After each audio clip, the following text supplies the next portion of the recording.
Hello, this is Subhan and welcome to All Think About Cricket by Janvi Mahindru. I hope you all guys are super fine and shine. आज Janvi ma'am हमारे साथ यहाँ पर किसी मसरूफियत की वजह से मौजूद नहीं होंगी, तो आज हम जरा डिस्कस करेंगे the mother of all battle, महामुकाबला, बड़ा मुकाबला, पाकिस्तान वर्सेस इंडिया। पाकिस्तान के फैंस भी हमारे साथ मौजूद होंगे, इंडिया के फैंस भी साथ हमारे साथ मौजूद होंगे। बड़ी जबरदस्त और हेल्दी डिबेट जो है यहाँ पर करेंगे सबके साथ मिलकर, और सबके साथ मिलकर आज यहाँ पर पाकिस्तान और इंडिया के मुकाबले के बारे में बात करेंगे। पाकिस्तान की प्लेइंग 11, इंडिया की प्लेइंग 11 के हवाले से, फिर थोड़ा सा स्ट्रेंथ वीकनेस के हवाले से भी जो है ना यहाँ पर आज डिस्कशन जो है हम सब लोगों के साथ मिलकर करेंगे। मैं बातचीत का आगाज जो है वो सबसे पहले कर लेता हूँ, लेकिन सबसे पहले मैं ये बता दूं कि एक इंडिया साइड से पाकिस्तान को होस्ट करना ये बड़ा अमेजिंग सा कॉम्बो है और अमेजिंग सा मिक्सचर है।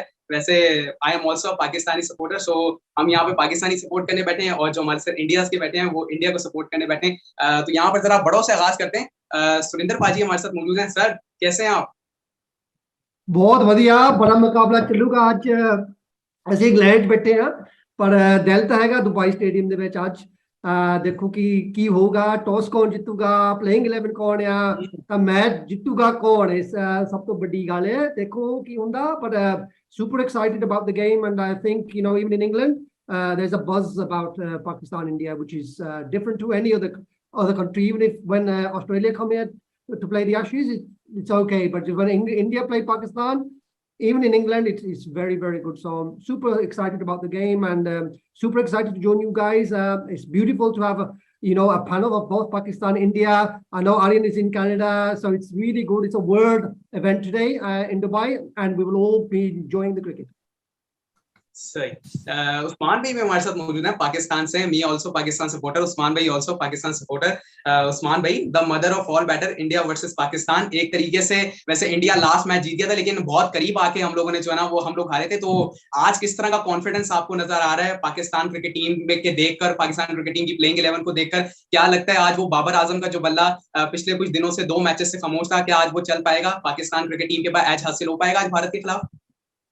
पहले तो यार आप सब लोगों का शुक्रिया कि आप लोगों ने इनवाइट किया। आया तो आजकल तो एज यूट्यूबर काफी बिजी रूटीन ही होती है कि इधर लाइव करो, उधर करो, यहाँ से इनविटेशन आ रहे हैं, वहां से। पर अच्छा लगा ज्वाइन करके। लास्ट टाइम मैंने देखा था। मैं तो कहता हूँ ये मदर फादर ग्रैंडफादर सब है, इसको आप मदर नहीं कह सकते, ये ऑल मेटल्स का सब कुछ है। इसको सबसे टाइटल कर दो आप, जो है ना, कुछ भी नहीं है। मतलब आप देखो कि कोई किसी और चीज की बात ही नहीं कर रहा। आप बाहर जाओगे, आप लोग नहीं नजर आएंगे, वो अपनी टीवी फोन सबके पास बैठ चुके हैं, सब पाकिस्तान इंडिया के बारे में बात कर रहे हैं। वो लोग जिन्हें क्रिकेट का नहीं पता, जो नहीं इंटरेस्ट लेते, वो भी ये बात कर रहे हैं। और पाकिस्तानी फैंस का तो बिल्कुल ही, अब पाकिस्तानी फैंस अब रिवेंज की बातें कर रहे हैं कि भैया अब अपना बदला लेना है, क्योंकि हमने पिछली बार हार गए थे। हालांकि हम हारे भी नहीं थे, हम तो 3 बार ये जो 3 बाल 6 रन चाहिए थे, हम तो इसे भी हार नहीं समझ रहे थे, क्योंकि हम तो इतना क्लोज जाके भी खुश थे। चलो एटलीस्ट इंडिया से हार के बेइज्जती तो नहीं होगी ना, चलो क्लोज तो लेके गए, एंड पे तो लेके गए। पर आई थिंक पाकिस्तान के पास, मुझे ऐसा लगता है, काफी ज्यादा पॉजिटिव है। आप देखो राहुल द्रविड़ भी एडमिट कर रहे थे कि पाकिस्तान की जो है ना थोड़ी सी फैंसी सी बॉलिंग लाइनअप है। ठीक है, पाकिस्तान की फैंसी भी है, रिजल्ट भी दे रही है। अगर इंडिया की रिजल्ट दे रही है, फैंसी नहीं है, रिजल्ट मैटर करते हैं। पर मुझे बड़ा कॉन्फिडेंस है आज पाकिस्तानी टीम पे। क्रैम्प्स दोबारा नहीं आएंगे। बाबर आजम के 2 मैचेस चल गए, रन नहीं आए। इंडिया के लिए थोड़ा कंसर्न लग रहा है, वो 2-3 चेंजेस कर देंगे। और होप सो आप लोगों की डिस्कशन देखेंगे, फिर मजा आएगा। पर स्टिल गोज फार के यार 80% मुझे ऐसा लग रहा है, 80-20 वाला सीन लग रहा है आज के मैच में। अनलेस विराट रोहित का बल्ला ना चला तो उसके उनके बल्ले चले, फिर कोई गारंटी नहीं है, फिर इसको 90-10 कर देना। यार यहाँ पर यही एक डर थोड़ा सा लगा रहता है कि विराट रोहित का बल्ला अभी तो खैर खामोश है, लेकिन किसी भी बड़े मुकाबले में चल गया तो वाकई थोड़ा बहुत जो है ना वो कंसर्न पैदा कर सकता है। अच्छा अनुज भी, मैं आपकी तरफ आऊंगा। वैसे इंडिया की प्लेइंग 11 के हवाले से मैं कल से खबरें सुन रहा हूँ कि जो है आविश खान उनके लिए जो है ना वो अवेलेबल नहीं होंगे, इन्फेक्शन वगैरह थोड़ा सा उनको प्रॉब्लम है। आपके पास अगर कुछ अपडेट है आविश खान के हवाले से तो वो भी जरा व्यूअर्स के साथ डिस्कस कर दो। ये बताएं कि भारत के पास एक पेसर का मौजूद ना होना, वैसे तो ऑलरेडी है अभी भी, हार्दिक पांड्या की सूरत में आपके पास 3 फास्ट बॉलर बन जाते हैं, लेकिन ये कितना कंसर्निंग है भारत के लिए कि अगर आविश खान का जो है ना वो इनको इन्फेक्शन हो जाना, आज के मैच में अवेलेबल ना होना, ये भारत किस तरह के कॉम्बो से फिर आज जो है ना वो करने वाला है आज? ये कंसर्न तो तभी हो गया था जब टीम सिलेक्शन हुआ था। जब आप 3 पेसर्स लेके केवल उतरोगे 15 मैन स्क्वाड में, तो तभी हैरानी थी कि आपने क्यों नहीं एक एक्स्ट्रा पेसर लिया। ठीक है, दीपक चार हमारे साथ मौजूद हैं, रिजर्व्स के हिसाब से देखा जाए तो हो सकता है कि जो प्रोटोकॉल कहते हैं एशिया कप के, शायद आप अवेश को बाहर करके दीपक को चिप इन कर लो। बट क्या ये एक अपॉर्चुनिटी किसी स्पिनर के लिए हो सकती है, या फिर फ्लोटर के दौर पर दीपक हुडा आप इस्तेमाल कर सकते हैं अपने जो अवेश खान है उनकी जगह? बट ये दबाव तो रहेगा कि आपके पास 2 पेसर्स भुवनेश्वर और उनके साथ अर्शदीप हैं। तीसरा पेसर ऑब्वियसली अवेश खान थे। अब ब्लेसिंग इन डिस्गाइज भी मुझे लगता है, क्योंकि फॉर्म में वो थे नहीं, तो क्या पता है किसी और के लिए अपॉर्चुनिटी मिल जाए। अब ये हाँ एक्चुअल में है भी कि नहीं, ये भी तो एक बड़ी बात है ना, कि ठीक है फीवर, और देखिए फीवर आई थिंक कल अफगानिस्तान की टीम में भी एक खिलाड़ी को था। वहां पे गर्मी बड़ी है, दुबई में आप देखें 38 से 4 दिल्ली वाली गर्मी हो रखी है। तो वो हिसाब किताब भी है कि खिलाड़ियों को अडाप्ट भी करना है सिचुएशन के हिसाब से। बट रही बात चेंजेस की, तो मुझे लगता है कि एक तो जडेजा का बाहर होना बहुत बड़ी एक मुसीबत की बात हो गई है वर्ल्ड कप के लिहाज से। सो उनकी जगह मैं पर्सनली देखना चाहूंगा आज दीपक हुड्डा या फिर अक्षर पटेल में से किसी एक को। अवेश की जगह अगर खिलाना है, या तो दीपक चहार को ले आओ, या फिर रवि बिश्नोई, या फिर अश्विन में से एक, मुझे लगता है कि एक जरूर हो सकते हैं। बट हाँ, मेरे को अगर एक चुनना हो तो मैं जडेजा की जगह अक्षर पटेल को खिलाऊंगा और अवेश की जगह बिश्नोई को खिलाऊंगा। तो मेरी तरफ से चेंजेस रहेंगे, बाकी आप लोग बताएं क्या कुछ लगता है, हो सकता है। सही। अच्छा आर्यन भाई, मैं आपकी तरफ आता हूँ जरा। अभी जो है उन्होंने रवि बिश्नोई की भी बात की। अच्छा टैलेंट है, जबरदस्त टैलेंट है, आईपीएल में भी देखा है। वैसे रविचंद्र अश्विन की तरफ अगर देखा जाए, वो एक बात मैं एक्सेप्ट करता हूँ कि थोड़ा सा जरा व्हाइट बॉल को लेकर उतना ज्यादा नहीं है, लेकिन रेड बॉल में काफी ज्यादा इन है, रेड बॉल में काफी ज्यादा परफॉर्मेंस सामने आई है। तो व्हाइट बॉल में आप लोग रख लेते हैं, जिस तरह के बहुत अरसे बाद पिछले साल T20 वर्ल्ड कप के स्क्वाड में रखा, लेकिन बहुत कम खिलाया। इस दफा रख लिया, अभी चांस नहीं बन पा रहा है, जो कि इंडियन फैंस कह रहे हैं। प्लेइंग 11 तो टॉस के बाद कुछ भी हो सकती है। अश्विन के हवाले से आपका क्या टेक है इन T20 क्रिकेट? ये चक्कर क्या है ना सुभान, जैसे मैं लैपटॉप पे बैठा हूँ, वो द्रविड़ के साथ 3-4 लोग और लैपटॉप पे बैठे होते हैं। तो आजकल गेम बड़ी डाटा बेस्ड हो गई है। अब अगर यहीं पे आप पाकिस्तान की जगह श्रीलंका डाल दे मुझे, मैं कहूंगा अश्विन खिलाओ। क्यों? क्योंकि टॉप 6 में भाई 3 लेफ्ट हैंडर है, गेंद बल्ले से दूर जा रहा है, वहां आपका मैचअप बन रहा है। पाकिस्तान पे आ जाए, फखर जमान है, गेंद बल्ले के अंदर आ रहा है, इजी शॉट है अश्विन पे। प्लस अश्विन मतलब इतना टर्न भी नहीं होगा, डिपेंड करता है पिच कैसी है, और दुबई में अश्विन का इतना टर्न शायद ना हो उतना। तो ये सारे मैचअप्स आ जाते हैं क्योंकि अश्विन क्वालिटी है ऑब्वियसली, हम ये डाउट तो कर ही नहीं रहे हैं, बट वही आपका मैचअप आ जाता है। So you need to think on that, और शायद वही एक रीजन जो मैं देख सकता हूँ अश्विन नहीं खेल रहे। बाकी जैसा अनुज भाई ने कहा, अक्षर पटेल आई कंप्लीटली अग्री, शायद टीम में बनते हैं, और हार्दिक पांड्या की वापसी हो रही है। बट ये देखने की ऋषभ पंत से प्रसिस्ट करेंगे कि नहीं करेंगे, ये मेरे लिए बहुत बड़ी बात है आज में। अगर इंडिया प्रसिस्ट कर रहा है नहीं कर रहा, तो वो बहुत डिपेंड है। और दोनों ही टीम्स, धानी का यहाँ से जाना, जडेजा का यहाँ से जाना, थोड़ी थोड़ी हर्ट हुई है। बट लेट्स सी, टॉस के बाद ही पता लगेगा playing 11, but let's hope for a very good game like last one. सही। और ये मयंक भाई आज बड़ा जबरदस्त किस्म का जो है ना वो बैकग्राउंड लगा के बैठे हैं और बड़े एक्साइटेड भी लग रहे हैं, तो इनकी तरफ भी आते हैं जरा। अच्छा मयंक भाई, आप बताएं जरा कि अभी जो हमने अपने 4 दोस्तों से बात की, उन्होंने बताया मुख्तलिफ के इंडिया की प्लेइंग 11 के मुताबिक। आपको क्या लग रहा है, क्या आवेश खान के चले जाने से, जडेजा के इंजर्ड हो जाने से इंडिया को कितना बड़ा लॉस हुआ है? यानी कि अभी भी इंडिया उस तरह की स्टेबिलिटी के साथ जो है मैदान में उतर सकती है। वैसे तो एक तरफ से ऑन पेपर देखा जाए तो बैटिंग इतनी ज्यादा स्ट्रांग है कि वो बॉलिंग की तरफ आता ही नहीं है, लेकिन आजकल आपको पता है कि मॉडर्न जमाना है, मॉडर्न क्रिकेट का दौर है, तो बॉलिंग आपको ज्यादा जो है ना आपके लिए कंसर्निंग भी होती है, मैचेस भी ज्यादा जितवाती है। तो आपको क्या लग रहा है कि कितनी स्टेबिलिटी आपको दिखाई दे रही है भारत की प्लेइंग 11 में विदाउट जडेजा एंड आवेश खान? फर्स्ट ऑफ ऑल जो हमारा जो आवेश खान है, उनका शायद एब्सेंस हम लोग ब्लेसिंग इन डिस्गाइज हो सकता है, because he hasn't been in a good form for a long time now. तो आई थिंक उनकी जगह हमारे पास एक पेसर तो नहीं है। अगर दीपक चढ़ आते भी हैं तो he will be a very suited like a Bhuvneshwar Kumar bowler who plays who bowls in power play more than in death. तो I think that Axar comes in place of Jadeja like for like replacement, and in place of Avesh we can try either Bishnoi or Ravi, but Ravichandran Ashwin and Ravi Bishnoi both can come.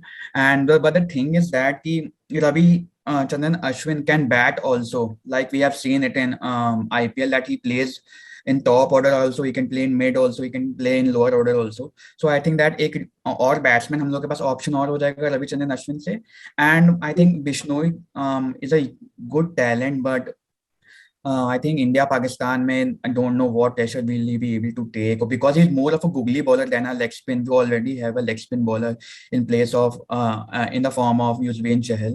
And if you follow Bishnoi's performance, you might have seen that he bowls more of a googly more than instead of leg spin. So I think that Ashwin comes in place of Avesh, Akshar comes in place of Jadeja. Jadeja की जो एक होगी कमी काफी खलेगी, क्योंकि ही is a very good fielder, exceptional fielder. मतलब आपने पिछले मैच में देखा जो उन्होंने डायरेक्ट हिट मारी थी from point. And I think उनकी जो batting capability, he is a very good batsman. उन्होंने पिछली बार नंबर 4 पे आए थे because to tackle the spinners. तो I think that Pant will also be there, Akshar will also be there, and Ravichandran Ashwin will also be there in the squad. सही। अच्छा यश भाई, मैं आपकी तरफ आऊंगा जरा। जिस तरह से अभी हमने जरा प्लेइंग 11 के मुतालिक बात भी की, जरा ये बताएं कि भारत के टॉप ऑर्डर के हवाले से बहुत मैं देख रहा हूँ कि काफी ज्यादा मसले चल रहे हैं। मतलब अगर मैंने रोहित शर्मा को देखा ना पाकिस्तान के अगेंस्ट इन T20 आइज, तो वहां पे मैंने कल स्टैट्स पढ़ भी रहा था कि इन T20 आइज पाकिस्तान के अगेंस्ट 8 में से जो है वो 3 मरतबा रोहित शर्मा दूसरी बॉल पे आउट हुए हैं। तो यहाँ पर ये बड़ा कंसर्निंग वैसे रहता है कि मतलब आपके कोचेस उस तरीके से मतलब रोहित शर्मा नो डाउट के बड़े जबरदस्त किस्म के बैट्समैन है। एक खिलाड़ी जिसकी वर्ल्ड कप में 500 आ जाए निकलकर, उसके रन 500-600 से ऊपर निकलकर सामने आ जाए, तो वाकई वो बड़ा खिलाड़ी होगा। समटाइम वो बहुत ज्यादा दुनिया में सबसे ज्यादा डेंजरस हो जाता है। मतलब ये कितना रहेगा कि रोहित शर्मा क्यों स्ट्रगल करते हुए दिखाई दे रहे हैं? कि मैं उस दिन वाले मैच में भी देख रहा था, फिर हांगकांग के खिलाफ मैच भी देखा, कोहली ने रन किए, नीचे सूर्य कुमार यादव ने रन किए, लेकिन रोज सुपर हिटमैन शर्मा का बल्ला अभी तक खामोश है। वो कैप्टनसी के मटेरियल जब से बने हैं वो, तो थोड़ा सा बल्ला खामोश नजर आ रहा है उनका।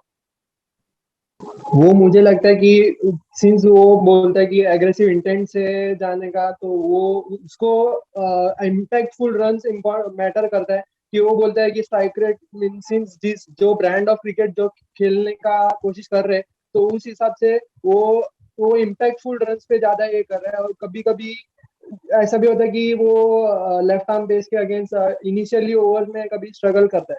तो वो अगर फर्स्ट 6 ओवर्स अगर खेल गया ना रोहित शर्मा, तो वो वापिस से फॉर्म में आ जाएगा। सही, ठीक ओके। एक चीज मोहम्मद जो है मोहम्मद मोहम्मद इदरीस भी हमारे साथ पाकिस्तान से मौजूद है। तो इदरीस आप बताएं जरा मेरी आवाज आ रही है? जी अनुज भाई, जी प्लीज। एक चीज ये जो आपने रोहित की बात बोली है ना, इसमें ऐड करना चाहूंगा यार। आपने बड़ा अच्छा सवाल ही पूछा था कि क्यों मतलब विफल साबित हो रहे हैं, क्यों नहीं रन निकल रहे हैं। इसका मुझे सबसे बड़ा रीजन लगता है कि वो जो ऑन एंड ऑफ रहा है ना उनका, कि 3 T20 मैचेस खेल रहे हैं, 6 मैच से बाहर है। तो वो एक चीज ऐसी है कि आप आईपीएल उठा के देख लो, इस साल लगातार खेले नहीं है क्रिकेट। जब तक आप गेम टाइम नहीं लेके आते हो बड़े मैच से पहले, बड़े टूर्नामेंट से पहले, तो वो चीज रिफ्लेक्ट होगी। Same goes for KL Rahul is well. पहला T20 मैच खेला उन्होंने इस साल पाकिस्तान के खिलाफ, T20 इंटरनेशनल के लिहाज से लास्ट खेला था पिछले साल न्यूजीलैंड में। आईपीएल के बाद वो भी कम बैक कर रहे थे समाप्ति में। तो ये गेम टाइम जो है ना, प्रिपरेशन जो रहती है, ट्रेनिंग जो रहती है, जब तक आप ठीक है नेट्स में आप जितनी मर्जी प्रैक्टिस कर लो, बट जब मैदान में आके आपने बड़ी टीम के खिलाफ खेलना है, उसमें आई थिंक कहीं ना कहीं वो स्पार्क की कमी लगी है। ब्रांड ऑफ क्रिकेट जैसे यश भाई ने बताया, खुल के खेलना है, जो मर्जी हो जाए। आप 200 का टारगेट लेके चलेंगे, 180-85 तो बनेंगे, ठीक है, आप 8 विकेट खोदोगे, बट ये हमने सुधार किया पिछले साल से, वर्ल्ड कप के बाद से। वो इंटेंट उनकी तरफ से है, बट मैं देखना चाहूंगा केएल राहुल कैसा करते हैं। खुल के खेलें यार, कोई दिक्कत नहीं है। आउट आप वैसे ही हो रहे हो, आप पिछली बार भी शाहिन शाह अफरीदी ले गए थे, इस बार आपके नसीम शाह ले गए। तो कुछ इंटेंट में देखना चाहूंगा कि फेयरलेस अप्रोच हो, फियर ऑफ फेलियर ना। एक लास्ट पॉइंट अनुज भाई का। अनुज भाई, इंडियन फैंस इतने फ्रस्ट्रेटेड क्यों रहते हैं केएल से? आपको याद होगा वो पारी, हालांकि पंजाब बाहर हो गई थी, जो उन्होंने सीएसके को रगड़ा था, मतलब पकड़ के जगह पे मारा था। और वो ऐसे प्लेयर है जो 360 हम कहते हैं, वो बंदा ऐसा है जो बॉल को मतलब बिना छुए बाउंड्री के बाहर फेंक देगा। इतनी अच्छी टाइमिंग है उसकी। और ये कहीं ना कहीं फ्रस्ट्रेशन मुझे भी रहती है, because I really like him. But again वही गेम टाइम प्रिपरेशन की बात आ जाती है। खुल के पता नहीं कौन सी जंजीर में चला जाता है वो बंदा, उसको कोई पकड़ लेता है, और फिर जब उसको लगता है कि यार बाहर हो गया, अब तो खुल के खेलते। Why can't he play regularly? मेरे को 4 साल से पंजाब में, मेरे को आज तक नहीं समझ में आई। इतना टैलेंट है और कुछ मेंटल प्रॉब्लम, या I hope he comes out of it, और हमें वो केएल राहुल नजर आए जिसके हम बहुत यूज्ड टू है। सही। अच्छा इदरीस भाई पाकिस्तान से मौजूद है। अच्छा इदरीस भाई, आपसे आपकी तरफ मैं आऊंगा, आप जरा थोड़ा सा बताएं ना कि इंडिया के, अभी हमने टॉप ऑर्डर के मुतालिक बात की, आपका क्या टेक है इंडिया के टॉप ऑर्डर की स्टेबिलिटी को, उनकी स्ट्रेंथ को देखते हुए? क्योंकि अगर मैंने दोनों टीम्स का कंपैरिजन की तरफ हम बात करें ना, तो दोनों टीम्स का टॉप ऑर्डर एक बाकी स्ट्रॉन्ग है, क्योंकि वहां पे बाबर आजम, फखर जमान और मोहम्मद रिजवान है। यहाँ पर भी top 3 batsman KL Rahul, Rohit Sharma और विराट कोहली है। तो आपका क्या टेक है एज अ पाकिस्तानी इंडिया के टॉप ऑर्डर को लेकर? जी, सबसे पहले तो सबको मैं वेलकम, इनफैक्ट मैं सॉरी करना चाह रहा हूँ सबसे, मैं थोड़ा लेट ज्वाइन किया। बाकी जैसा आपने कहा टॉप ऑर्डर, अगर आप पाकिस्तान का टॉप ऑर्डर उठा के देखें या फिर इंडिया का, जैसे आपने कहा, तो इंडिया के जो टॉप 4 है, शर्मा, केएल और कोहली एंड देन सूर्य कुमार यादव, तो ये टॉप 4 है कि ये ऑन द डे ये किसी भी बॉलिंग अटैक को बिल्कुल मतलब आसानी से कंट्रोल कर सकते हैं, काबू कर सकते हैं। दूसरी तरफ हम अगर देखते हैं पाकिस्तान का टॉप ऑर्डर, तो बाबर आजम की मैं स्पेशली यहाँ पे बात करना चाहूँगा। बहुत ज़्यादा रिलाई कर रहे हैं उसके ऊपर, लेकिन अगर आप उसके लास्ट T20 इनिंग्स उठा के देखें तो उसमें 130+ का स्कोर रहता है, which is bit worrying factor for Pakistan. तो लेकिन ये है कि अब देखना पड़ेगा कि आज क्योंकि बॉलिंग ज्यादा डिस्टर्ब है दोनों टीमों की, तो कौन से खेलते हैं और किस किस के अगेंस्ट उनको टैकल कैसे करते हैं हम अपना बाबर आजम को लेके, उसकी फॉर्म को लेके। तो लेट्स सी अभी टॉस के बाद ही। ठीक है। अच्छा सुरेंद्र भाई, मैं जरा आपकी तरफ आना चाहूंगा क्योंकि सबसे ज्यादा एक्सपीरियंस भी आप ही हैं। जरा अच्छा ये बताएं कि मैंने ना अक्सर ये चीज वैसे नोट की है एज अ पाकिस्तानी, मैंने इंडिया के बॉलर्स में ना मतलब के हम प्रोड्यूस किए इंडिया ने, ऐसी बात नहीं है, जनरेट बड़े बड़े नाम किए, लेकिन मुझे समटाइम ये समझ आ नहीं पाती कि नाम है बड़े बड़े लेकिन बॉलर्स की तरफ से समटाइम और बहुत दफा इंपैक्टफुल परफॉर्मेंसेस नहीं आ पाती। यानी कि अगर मैं पिछले साल बुमराह को देख रहा था तो वहां पर एक कैप्टनसी लगी कि उनको टॉप के 5 फॉरवर्ड्स थे पावर प्ले में, वहां पे नहीं लगाया गया, उसके बाद उनको लगाया गया, फिर पहले 10 ओवर में 1-2 ओवर करवाया गया, उसके बाद जाके 2 ओवर मजीद करवाया गया। मतलब किस बॉलिंग का क्या मसला रहता है हमेशा से भारत का? इस बार भी मैं देखा मोहम्मद शमी को सिलेक्ट करना चाहिए था, आप लोगों की तरफ से सिलेक्शन जो है ना वहां पे मोहम्मद शमी की नहीं हुई। आज पेसर की कमी पड़ रही है, यहाँ पर आपको पता है इंजरीज तो होती रहती है और दुबई की कंडीशंस में वाकई इंजरीज होती है क्योंकि यहाँ मौसम बड़ा गर्म रहता है, इन्फेक्शन हो जाता है, फीवर हो जाता है। तो सर बॉलिंग के हवाले से भारतीय टीम को कंसर्निंग होना पड़ेगा मेरे ख्याल से, आपका क्या टेक है? बहुत बोरिंग ट्रेंड हो गया क्यों द बॉलर्स सेम स्टाइल है ना। दीपक हुड्डा था भुवनेश्वर, दीपक चहार एंड मतलब के Bhuvneshwar same type of bowler है, शार्दुल ठाकुर आज वे सेम टाइप ऑफ बॉलर है, 3 overs up front but depth bowling कोई डेप्थ है नहीं है ना, and that's why Arshdeep is very important and Bumrah is very important to the bowling lineup because they will give us the right balance at the end. And today Hardik is going to be the key player because if they play the extra spinner, Hardik has to bowl 4 overs, and where does he bowl those 4 overs? उसका सबको tension है coach के क्योंकि Hardik has to stay fit. Harshal Patel आ गया, if Hardik doesn't play, Harshal Patel आ गया, it gives you a bit more batting depth. So I think with Pakistan, I think we've got more bowlers in the tank. However, the difference between those bowlers is not great, and we have obviously more bowlers coming up in the IPL. But where do they progress? Because they can't get into the first team of India. Whereas Pakistan, because if they can experiment more with their younger bowlers, but India can't. I think that's the main reason why India struggle to get consistency in their bowling. Because if somebody doesn't play well, they're out of the team, and the next person comes in, he's of roughly the same level. And that's why I'm saying really happy that Arshdeep is playing, because at the death, him and Bumrah at the death will be probably the best pair at the death. But then again, at the front, we can play someone like Bhuvaneshwar, and we can play Deepak at the top, and then the spinners can go through the control in the middle of the innings. So I think it's getting the right balance in the right places, and I think we've got to really look at the depth of the bowlers and see what the best 4 is. And for me, Shami must be in the top 4. I can't understand why he's not playing there, because the experience he brings, he's a bit of extra pace, he's a bit more skiddier, he's a bit more different to the rest of the bowlers. Like Avesh Khan, he's had 1 good IPL, yet he's like top of there. And someone like Arshdeep has played consistently in 3 IPLs, and he's just been given the chance now. So having a left armer and the Yorker King in Bumrah, I think that's the key for India. But again, your question is one that where we have to look at is why, because the difference between these bowlers isn't as great. And I think that's where Pakistan are probably better suited, because they know their first 4 bowlers, HR bowler, and if the 5th bowler has to come in, they know who that is. Whereas India have to really decide on the conditions on the pitch, who the opponents are, and the bowlers they have is much the same. Yeah. ठीक। अच्छा उस्मान भाई, मैं आपकी तरफ आता हूँ। अब तो जरा हमने इंडिया पे डिबेट किया, जरा पाकिस्तान की तरफ से स्टार्ट करते हैं। अच्छा उस्मान भाई, जरा इंडिया के बॉलर्स के हवाले से भी, जो मैंने सुरेंद्र पाजी से जो ना बात किया आपने, उसके हवाले से भी टेक देना, और जरा पाकिस्तान की तरफ आगे बात करते हैं कि क्या लगता है आपको, मतलब कि अभी पाकिस्तान का बॉलर्स, कल हमारे पास एक बड़ी इंजरी हुई, मेरे ख्याल से वो नहीं होनी चाहिए थी, लेकिन उसके बावजूद हमारे पास पेसर्स मौजूद हैं। लेकिन उस्मान भी बात ये ना, नसीम शाह के हवाले से हमने बात की कि नसीम शाह जो है ना, बहुत सारे लोग कह रहे हैं कि भी नसीम शाह भी इनएक्सपीरियंस थे, ठीक है, उन्होंने डेब्यू किया भारत के खिलाफ, बहुत अच्छा किया।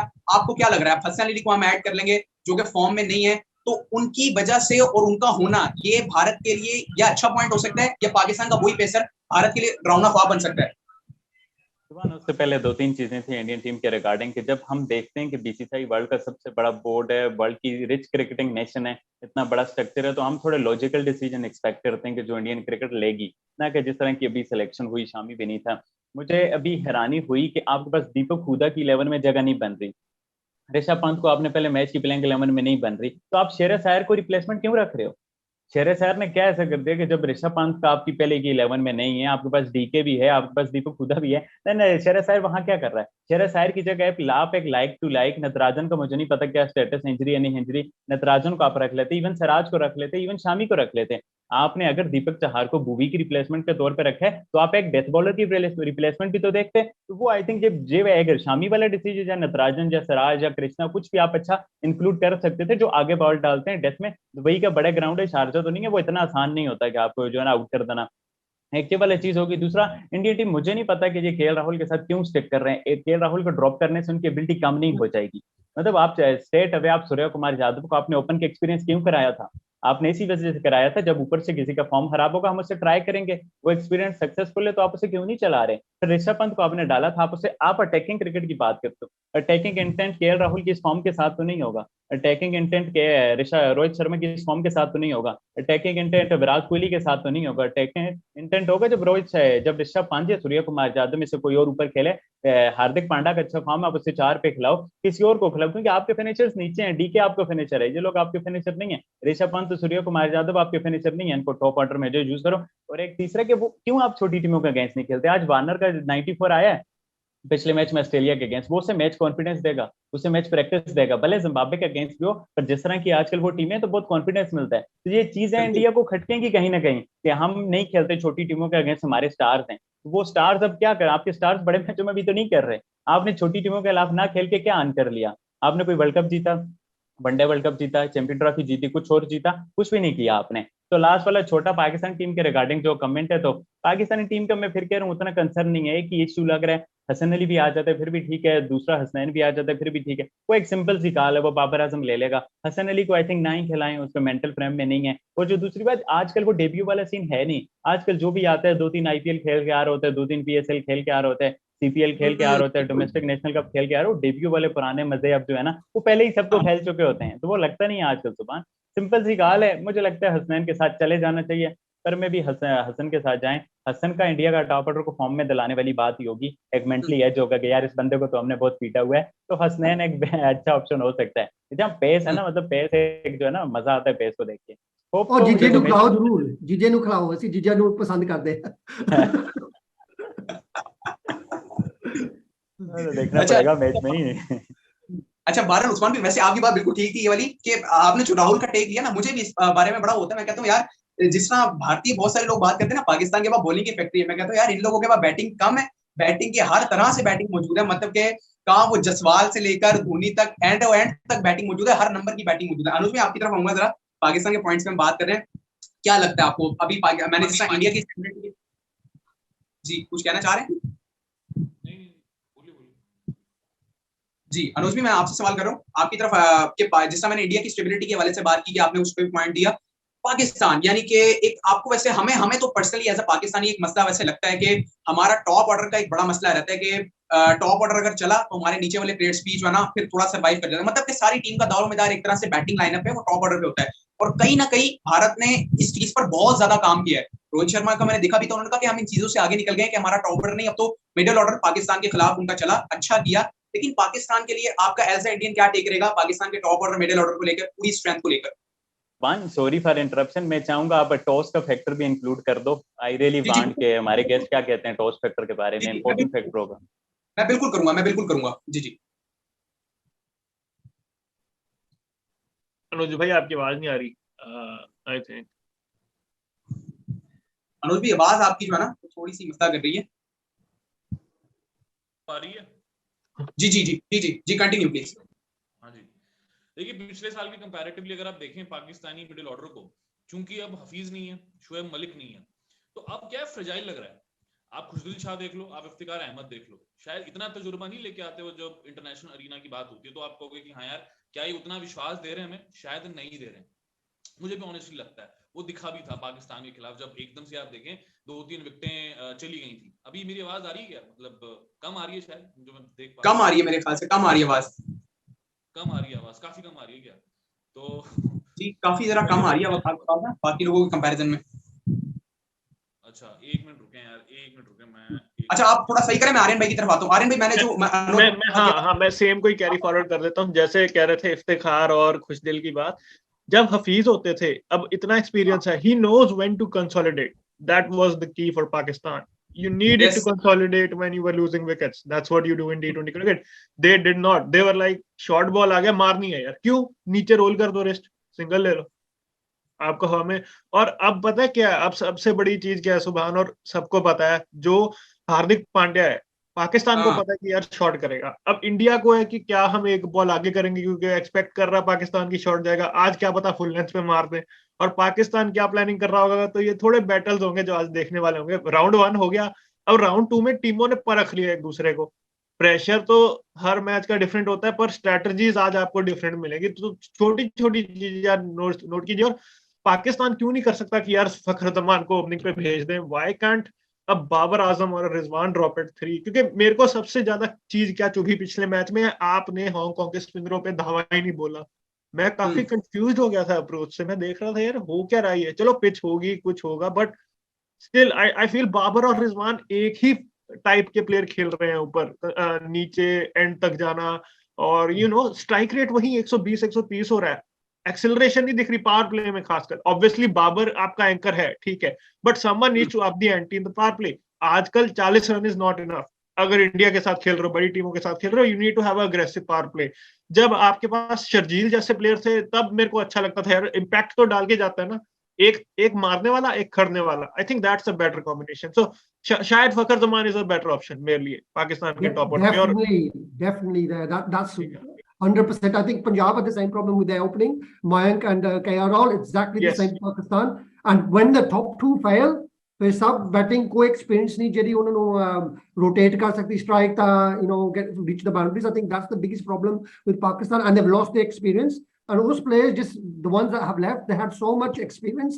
They blocked the other ones coming through, and I think that was a big problem for Pakistan. But today, India have the batting depth. I think that's the difference between the two teams.